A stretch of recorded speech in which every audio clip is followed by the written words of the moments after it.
তো বন্ধুরা, আজকে আবার একটা রেসিপি নিয়ে চলে এলাম, ডিম পোস্ত। তো এটার জন্য আমি পেঁয়াজ কুচি করে নিয়েছি, আদা কুচি, একটু দু কোয়া রসুন কুচি, একটা ডিম, পোস্ত বাটা আর কাঁচা লঙ্কা বাটা। এখানে আমি পুরোপুরি সাদা তেলে করছি। সাদা তেলটা কড়াইয়ে নিয়ে নিলাম। গরম হয়ে গেলে পেঁয়াজ কুচিগুলো খুব ছোট ছোট করে করতে হবে। তো এটা তেলে দিয়ে দিলাম। কাঁচা লঙ্কা,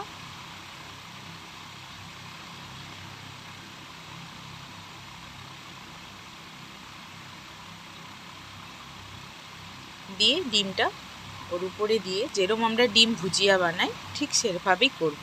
কেউ অমলেট করেও করতে পারো, কেউ সেদ্ধ ডিমও করতে পারো, প্রসেসটা একই থাকবে।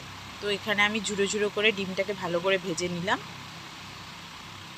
ভাজা হয়ে গেলে ডিমটা তুলে নেব।